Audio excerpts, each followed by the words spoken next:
ଜୟ ଜଗନ୍ନାଥ ହର ଶମ୍ଭୁ। ଆଜିର ପ୍ରସଙ୍ଗ ହେଲା ବାହୁଡ଼ା ଯାତ୍ରା। କାଲିକି ହେଉଛି ବାହୁଡ଼ା ଯାତ୍ରା, ସେ ବିଷୟରେ ଆମେ ଜାଣିବା। ଶ୍ରୀ ବିଗ୍ରହମାନଙ୍କର ଫେରନ୍ତା ରଥଯାତ୍ରାକୁ ବାହୁଡ଼ା ବା ଦକ୍ଷିଣାମୁଖୀ ଯାତ୍ରା କୁହାଯାଏ। ସ୍କନ୍ଦ ପୁରାଣରେ ଉତ୍କଳ ଖଣ୍ଡରେ ଉଲ୍ଲେଖ ଅଛି, ନବମ୍ୟା ବାସ ୟେ ବେଦବାନ୍ ତେଷୁ ପ୍ରାତଃ ସମୃଦ୍ଧିମ ଦକ୍ଷିଣାଭିମୁଖୀ ଯାତ୍ରା ବିଷ୍ଣୁରେଷା ସୁଦୁର୍ଲଭା। ଏହା ସ୍କନ୍ଧପୁରାଣ ଉତ୍କଳ ଖଣ୍ଡର ସ୍କନ୍ଧ ପୁରାଣରୁ ଆନିତ। ଅର୍ଥାତ୍ ନବମ ଦିବସରେ ଦେବତାମାନଙ୍କୁ ରଥରେ ଅଧିଷ୍ଠିତ କରାଇବେ। ଉକ୍ତ ଦିନ ପ୍ରାତଃକାଳରେ ଅତ୍ୟନ୍ତ ସମୃଦ୍ଧିବାନ ଅଟେ।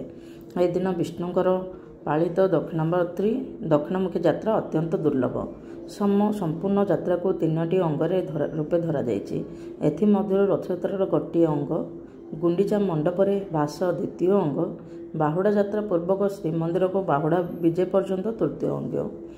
ଶାସ୍ତ୍ରୀୟ ବର୍ଣ୍ଣାନୁସାରେ ରଥଯାତ୍ରା ସମୟରେ ପ୍ରଭୁମାନେ ଉତ୍ତରାଭିମୁଖୀ ହୋଇ ଯାତ୍ରା କରୁଥିବା ସମୟରେ ସେମାନଙ୍କୁ ଦର୍ଶନ କଲେ ଯେଉଁ ଫଳ ମିଳେ, ବାହୁଡ଼ା ଯାତ୍ରାରେ ଦକ୍ଷିଣାଭିମୁଖୀ ହୋଇ ଯାତ୍ରା କରୁଥିବା ବେଳେ ଠାକୁରମାନଙ୍କୁ ଦର୍ଶନ କଲେ ଠିକ୍ ସେହିପରି ଫଳ ମିଳେ। ଏପରିକି ଭକ୍ତମାନେ ଏହି ଦୁର୍ଲଭ ଦର୍ଶନରେ ଅଶ୍ୱମେଧ ଯଜ୍ଞର ଫଳ ଲାଭ କରି ଅନ୍ତକାଳରେ ବୈକୁଣ୍ଠ ପ୍ରାପ୍ତି ହୋଇଥାନ୍ତି ବୋଲି ବିଶ୍ୱାସ କରାଯାଏ।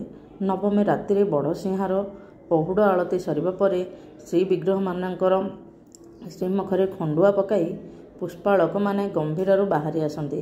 ଏହାପରେ ଦଇତାପତିମାନେ ଠାକୁରମାନଙ୍କର ଅନ୍ୟାନ୍ୟ ଗୁପ୍ତ ସେବା କରିବା ସହିତ କୋଠ ସୁଆଁସିଆମାନେ ସିଂହାସନକୁ ଲଗାଇ ଚାରମାଳ ବାନ୍ଧିଥାନ୍ତି। ରାଘବ ଦାସ ମଠ ଦେଇଥିବା ଶୁକ୍ଳ ସଜକୁ ଦଇତା ସେବକମାନେ ଠାକୁରମାନଙ୍କୁ ଲାଗି କରାଇଥାନ୍ତି। ବାହୁଡ଼ା ଯାତ୍ରା ଦିନ ସକାଳ ସମୟରେ ମଙ୍ଗଳ ଆଳତି, ଅବକାଶ ଇତ୍ୟାଦି ନୀତି ଭିତରଚ୍ଛ ମହାପାତ୍ର ଓ ପାଳିଆ ପୁଷ୍ପାଳକମାନେ ବଢ଼ାଇବା ପରେ ଗୋପାଳ ବଲ୍ଲଭ ଓ ସକାଳ ଧୂପ ପୂଜାପଣ୍ଡା ଓ ଅନ୍ୟାନ୍ୟ ନୀତି ସମ୍ପୃକ୍ତ ସେବକମାନଙ୍କ ସାହାଯ୍ୟରେ ପୂଜା ସମାପନ ହୋଇଥାଏ। ଏହାପରେ ଦଇତାପତିମାନେ ଶ୍ରୀବିଗ୍ରହମାନଙ୍କର ସେନାପଟା ଲାଗି ଗୁପ୍ତ ନୀତି କରିଥାନ୍ତି। ଉକ୍ତ କାର୍ଯ୍ୟ ଶେଷ ହେବା ପରେ ଶ୍ରୀଗୁଣ୍ଡିଚା ଦିନ ପୂଜାପଣ୍ଡା ଓ ପତି ମହାପାତ୍ର ଓ ମୁଦିରସ୍ଥ ସେବକମାନଙ୍କ ଦ୍ୱାରା 3 ବାଡ଼ରେ ମଙ୍ଗଳାର୍ପଣ ହୋଇଥାଏ। ତପ୍ତରେ ମୁଦିରସ୍ଥ ଡର ଲାଗି ପୁଷ୍ପାଞ୍ଜଳି ନୀତି ସମାପନ କରିବା ପରେ ବିଜେ କାହାଳୀ ବାଜେ ଓ ଠାକୁରମାନଙ୍କର ବାହୁଡ଼ା ପହଣ୍ଡି ଆରମ୍ଭ ହୋଇଥାଏ।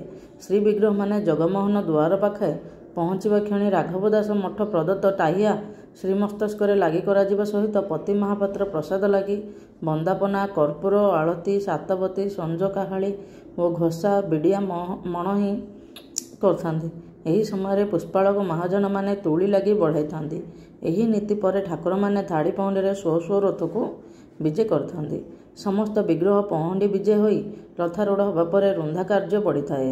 ଠାକୁରମାନଙ୍କର ବାହୁଡ଼ା ପହଣ୍ଡି ଓ ରଥଟଣା ସମୟରେ ହେଉଥିବା ପନ୍ତି ତାଲିକାଗୁଡ଼ିକ ହେଲା, ଗୋପୀନାଥ ପୂଜାପଣ୍ଡା, ଗୁଣ୍ଡିଚା ଘର ମୁକ୍ତିମଣ୍ଡପ, ଗୋପାଳ ତୀର୍ଥ ମଠ, ଶ୍ରୀରାମ ଦାସ ମଠ, ସରକାରୀ ରାଘବ ଦାସ ଓଡ଼ିଆ ମଠ, ଜଗନ୍ନାଥ ବଲ୍ଲଭ ଗଙ୍ଗାମାତା ମଠ, ଉତ୍ତର ପାର୍ଶ୍ୱ ମଠ, ସଂକ୍ରାନ୍ତି ମଠ, ରାଧା ବଲ୍ଲଭ, ବିଶୁନି ଜାଗା, ଇନ୍ଦ୍ରାସ୍ୱାମୀ, ଲୋକନୀ ବାବୁ, ମାଳି ଜେଗା, 16ରେ ବିମ୍ବଳା ବାବୁ ଓ ସୁନାର ଗୌରାଙ୍ଗ ମଠ, ଭାରତୀ କୋଠା, ଜଗନ୍ନାଥ ମିଶ୍ର, ନିମି ଆଖଡ଼ା, ମଙ୍ଗଳ କୋଠା, ଜଗନ୍ନାଥ ବଲ୍ଲଭ ମଠ ପରିସର, ଭିଙ୍ଗାରପୁର, କେନ୍ଦୁଝର କୋଠି, ଅଦ୍ୱୈତ ପ୍ରସାଦ, ନୀଳମଣି ବ୍ରହ୍ମା, ଗଙ୍ଗାଧର ମହାପାତ୍ର, ସାଗର ହରି ପ୍ରତିହାରୀ, ମରିଚ କୋଟ, ବଳରାମ କୋଟ ଓ ଶ୍ରୀରାମ ଦାସ।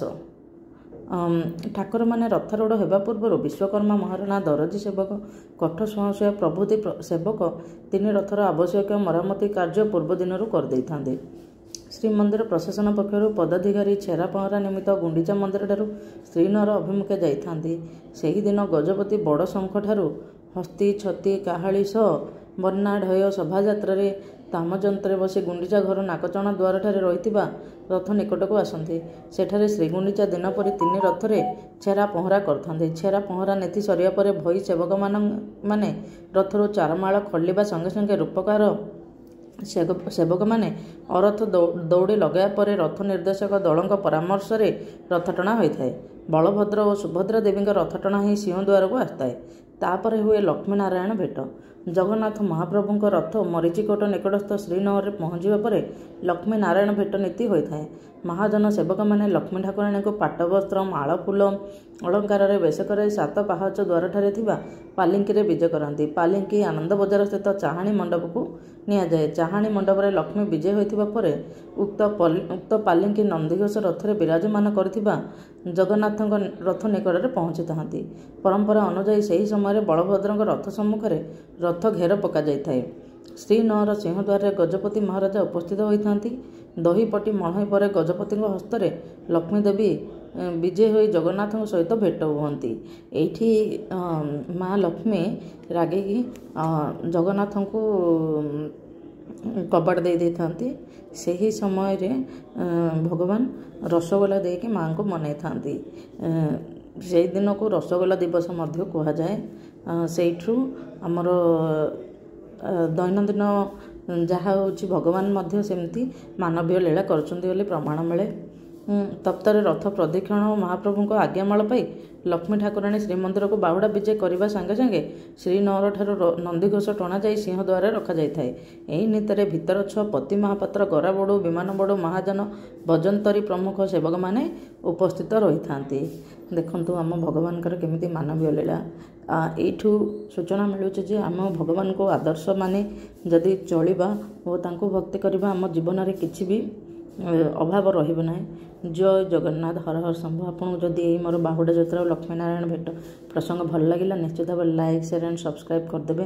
କମେଣ୍ଟରେ ଜୟ ଜଗନ୍ନାଥ କହିଦେବେ। ଜୟ ଜଗନ୍ନାଥ, ହର ହର ଶମ୍ଭୁ। ଲକ୍ଷ୍ମୀନାରାୟଣଙ୍କର ଜୟ ଜଗନ୍ନାଥ।